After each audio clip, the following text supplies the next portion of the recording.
Fill in the blank by selecting the proper alternative from those given below each question. First question is dash is not an irrational number.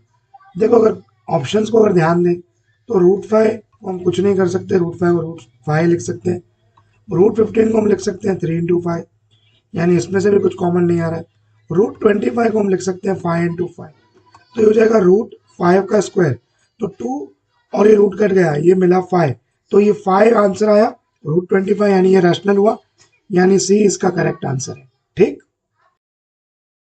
The graph of the polynomial x square minus 10x plus 25 intersect the x axis at dash distinct points. ठीक है, dash distinct points. सबसे पहले अगर इसके factors निकालें, यहाँ देखो ये ना एक कंप्लीट स्क्वायर का सम है जो है x माइनस 5 का होल स्क्वायर इक्वल टू 0। ठीक है, तो x माइनस 5 भी हो गया 0, तो x इक्वल टू आ गया 5, यानी इसका आंसर आएगा बी।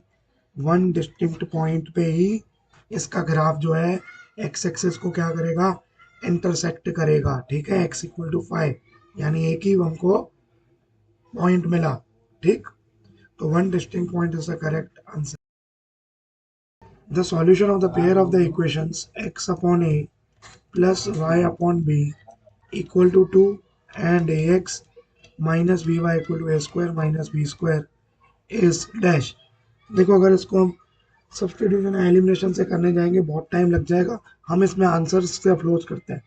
पहले हम हिट एंड ट्रायल मेथड से ए में ऑप्शन ए जो है जहाँ एक्स की जगह ए रख के देखते हैं, तो ए बाय ए हो गया और वाई की जगह बी, ये हो गया मतलब बी बाय बी, तो ए बाय ए देखो हुआ 1, बी बाय बी भी हो गया 1, यानी 2। ठीक है, सिमिलरली अगर चेक करना है तो दूसरे में भी चेक करो, ए इंटू ए माइनस बी इंटू बी, तो ये हो गया ए स्क्वायर माइनस बी स्क्वायर, यानी L H S R H S के बराबर आया जब मैंने एक्स की जगह ए और वाई की जगह बी रखा, यानी option A is the correct answer. ये एक तरीका है, हिट एंड ट्रायल मेथड से आप कर सकते हो इसको। ठीक, amongst the following equations the sum of the roots of the equation dash is 3। ठीक है, यानी अल्फा प्लस बीटा किसका 3 आएगा वो हमें चेक करना है। मैं अगर ए के बारे में चेक करूं, देखो ए होता है माइनस बी बाय, मतलब सम ऑफ जीरो होता है माइनस बी बाय, तो यहाँ माइनस माइनस 3 हो जाएगा 3/2, यानी ऑप्शन है नहीं आएगा।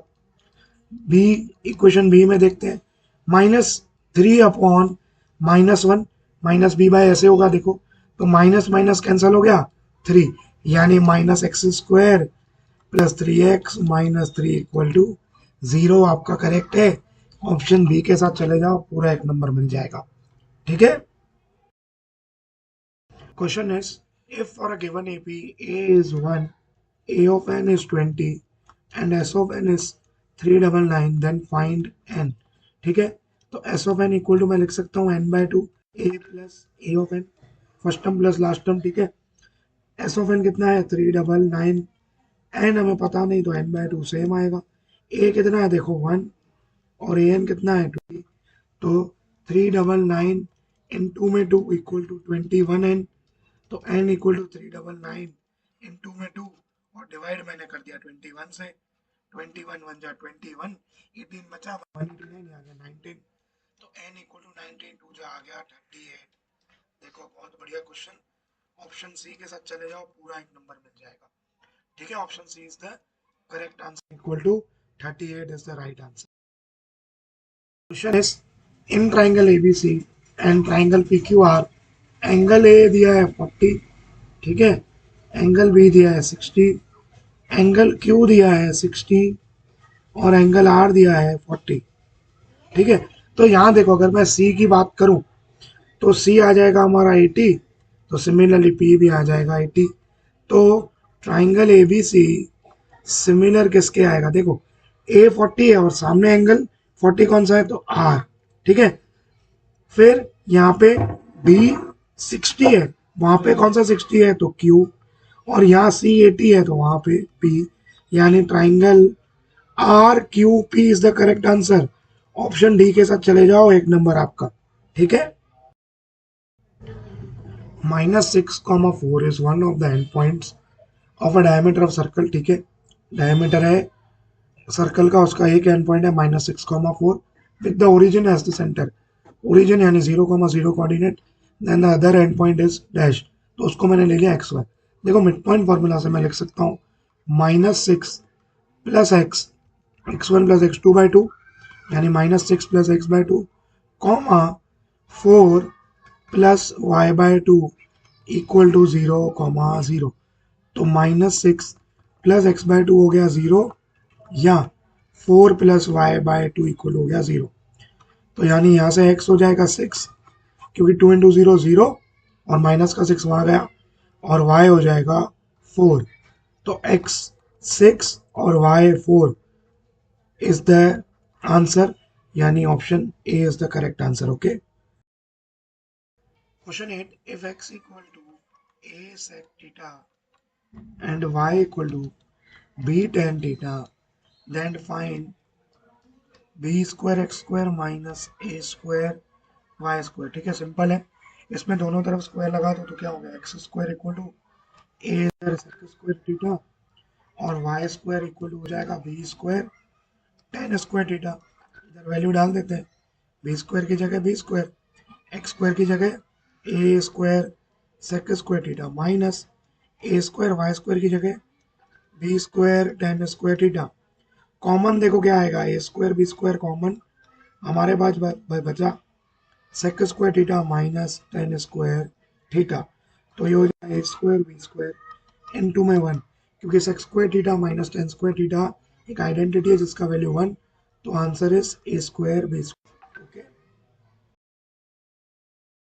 Question is point B lies in the exterior of the circle, ठीक है, and tangents from P touch the circle at A and B if angle P A B equal to 60 degree, और P A हमें दे दिया है 6.5 centimetre, then P B equal to dash centimetre. तो देखो जितना पी ए होगा उतना ही पी बी होगा, क्योंकि length of tangent outside of the circle to circle की ओर हमेशा कैसे होता है, इक्वल होता है, यानी पी बी इक्वल टू आ जाएगा 6.5 सेंटीमीटर। करेक्शन है, इसको ए बी नहीं पी बी कंसिडर करना, ठीक है। Question is if the radius of circle is increase by 10%, then the area of circle increase by dash percent. देखो सबसे पहले अगर मैं रेडियस की बात करूं आर होगा, तो एरिया ऑफ सर्कल में क्या लिख सकता हूँ, सिंपल जो फॉर्मूला है that is pi R square. Now radius is increase by कितना है, रेडियस इज इंक्रीज बाय 10%। तो न्यू रेडियस क्या हो जाएगा, देखो new radius R plus 10% of R होगा, क्योंकि जो पुराना है वो तो रहेगा ही, और इंक्रीज हो रहा है किससे, 10% से, तो ये हो जाएगा आर प्लस 10r/100। ठीक है, 0 0 कैंसिल आउट, मैं यहाँ लिखूंगा आर प्लस r/10, तो 10 इंटू आर हो गया 10r प्लस आर 11r/10, ये हो गया न्यू रेडियस। तो न्यू एरिया निकालेंगे हम, न्यू एरिया देखो क्या होगी, पाए आर की जगह 11r/10 का स्क्वायर, ठीक है, तो ये पाए वैसे ही रहेगा, ये हो गया 121r² बाय 100, ये हो गया न्यू एरिया। एरिया कितनी बड़ी, इंक्रीज इन परसेंटेज अगर मेरे को निकालना है, increase in percentage of area में, तो देखो जो न्यू एरिया है वो है 121 पाई आर स्क्वायर अपॉन 100, माइनस जो ओरिजिनल एरिया है वो कितना है, पाई आर स्क्वायर। ठीक है, तो मैंने पाई आर स्क्वायर कॉमन निकाला, ये आ गया 121/100 -1, ठीक है, -1।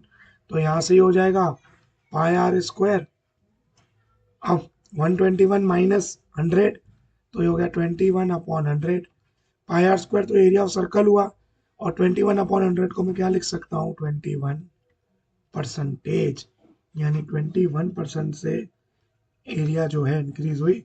बहुत ही अच्छा क्वेश्चन है, एक बार ध्यान से कर लेना, ठीक।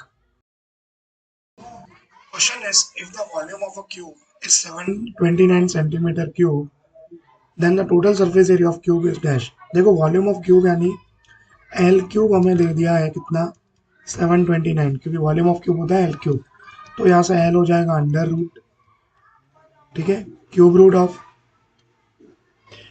ऑफ 729, तो एल हमको यहाँ से मिलेगा कितना, 9, ठीक है, एल हमें मिल गया 9 सेंटीमीटर।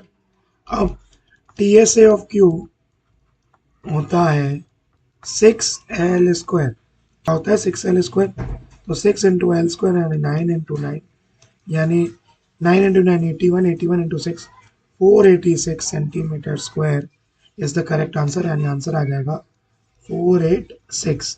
ठीक है। Question is for a given frequency distribution if x bar equal to 24 z equal to 12 then find m। ठीक है, हम देखो जानते हैं एम्पिरिकल फार्मूला से z इक्वल टू होता है 3m माइनस 2x बार, z की जगह 12, 3m हमें फाइंड करना है तो m minus 2 into x bar is 24, तो 12 equal to 3m minus 2 into 24 is 48, तो 12 प्लस 48 इक्वल टू हो गया 3m, तो 3m यहाँ से बेटा आ जाएगा 60, m इक्वल टू हो गया 60/3, तो m इक्वल टू 3 1 जा 3, 3 20 जा 60, यानी m का वैल्यू आया 20, 20 is the correct answer. Okay. Question number 13, मतलब जो ट्रू फॉल्स हमें बताना है कि ट्रू है या फॉल्स, उसमें क्वेश्चन देखो क्या बोला है। Card is drawn at random from a well shuffled pack of 52 cards, the probability of that card being a jack. अब देखो जैक टोटल कितने होते हैं, 4 होते हैं। ठीक है, टोटल कितने होते हैं, 4। तो हम अगर प्रोबेबिलिटी यहाँ से निकालें, फेवरेबल आउटकम 4 और टोटल आउटकम 52, तो 4 1 जा 4 और ये आ गया 13, यानी प्रोबेबिलिटी जैक होने की कितनी होगी, 1/13, और हमसे कहा है क्या 3/13 होगी, तो नहीं, सिंपल आंसर आ जाएगा फॉल्स। ठीक है।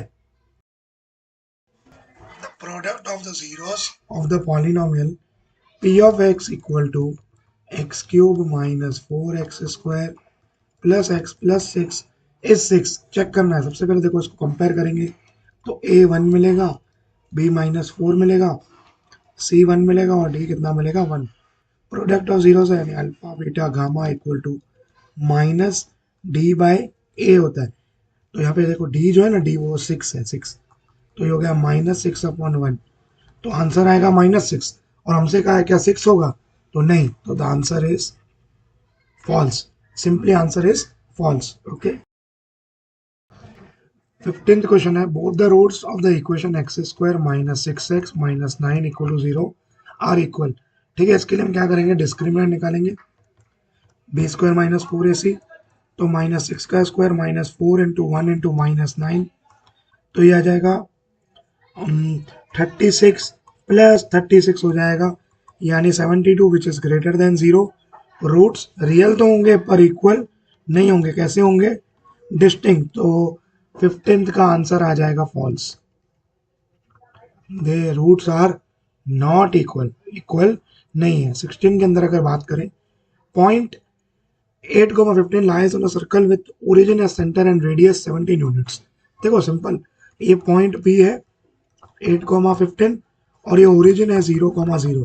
जो पॉइंट P से मतलब जो सेंटर है ओरिजिन, उसको ही हम क्या बोलेंगे, रेडियस, तो हम निकालेंगे OP स्क्वायर, तो आ जाएगा 0 - 8 का स्क्वायर प्लस 0 - 15 का स्क्वायर, -8 का स्क्वायर 64 और इसका 225, ओपी स्क्वायर कितना आया 289, यानी ओपी आ जाएगा हमारा 17 यूनिट्स, यानी हाँ भाई रेडियस 17 यूनिट्स है। 16 का आंसर आप ट्रू के साथ जाने दे सकते हैं। ठीक है। Question 17 is if the area of square is same as the area of circle. Okay, area of square देखो क्या होता है, एल स्क्वायर, और एरिया ऑफ सर्कल के बराबर है यानी पाई आर स्क्वायर, यानी एल यहाँ से क्या आ जाएगा बेटा, रूट पाई आर। हमें निकालना है पेरीमीटर ऑफ स्क्वायर और सर्कल का रेशियो, तो ये मैंने लिख दिया perimeter of square to the perimeter of circle. Perimeter of circle यानी सरकमफ्रेंस ऑफ सर्कल होगा। ठीक है, ये होता है 4 इंटू एल, और पेरीमीटर ऑफ सर्कल की अगर बात करें तो वो होता है 2 पाई आर। तो देखो 4 इंटू एल की जगह मैं लिख दिया रूट पाई आर, और नीचे मैंने लिख दिया 2 पाई आर, आर से आर कैंसिल, 2 1 जा 2 2 जा, ये रूट पाई ने इस पाई को काटा तो इधर मैं लिख दूंगा root pi. Answer is two root pi. मस्त क्वेश्चन है। ठीक। Question 19, state the greatest integer which divides 96 and 160 both without reminder. ठीक है, ग्रेटेस्ट बोला यानी आप निकालोगे HCF। देखो 248 जा ठीक है, 224 जा, 212 जा, फिर 26 जा, 23 जा एंड 31 जा। यहाँ पे हम निकालेंगे 160 के फैक्टर्स, 280 जा, 240, 220 जा, 210 जा, 25 जा एंड 51 जा, यानी 96 के फैक्टर्स आएंगे। देखो 1 2 3 4 5 6, 2 की पावर 6 मल्टीप्लाई बाय 3 और 160 का आ जाएगा, फिर 2 3 4 5, 2 4 5, 2 की पावर 5 मल्टीप्लाई बाय 5। तो एच सी एफ देखो क्या आएगा, एच सी एफ आएगा 2 की पावर 5, यानी 2 into 2 into 2 into 2 into 2 which is 32 is the correct answer. Okay. Question 20 states that state the roots of the quadratic equation ax square plus bx plus c equal to 0 where b square minus 4ac is greater than 0। ठीक है, तो इसके roots यानी d greater than 0 है तो x की दो value होंगी, minus B plus root D upon 2a, पहला रूट ये, और x equal to minus B minus root upon 2a, ये है फर्स्ट रूट और ये हो गया आपका सेकंड रूट। ठीक, 21 में देखो बोला था graph of y equal to 6x minus 2x square plus 7। तो हम इसको क्या करेंगे, देखो minus 2x square plus 6x plus 7 rearrange कर देंगे। a यहाँ पे देखो क्या है, -2, यानी वो 0 से कम है, तो हमेशा आंसर आएगा पैराबोला ओपनिंग डाउनवर्ड्स। क्यों, क्योंकि a का वैल्यू 0 से कम है। 21 का आंसर है सी। 22 की अगर बात करें तो x square minus 8x plus 15, ए यहाँ पे क्या है 1, यानी 0 से बड़ा है, तो ऑप्शन आ जाएगा ए, पैराबोला ओपनिंग अपवर्ड्स। ठीक है, ए लेस देन 0 हो तो ओपन डाउनवर्ड्स और ए ग्रेटर देन 0 तो ओपन अपवर्ड्स। ओके, क्वेश्चन 23 में बोला है sine 45 degree multiply cos 45 degree का वैल्यू क्या होगा। देखो साइन 45 होता है 1/√2 और cos 45 भी होता है 1/√2, 1 इंटू 1 1, √2 इंटू √2 हो गया 2, यानी 23 का ऑप्शन है बी। 23 का आंसर है ऑप्शन बी।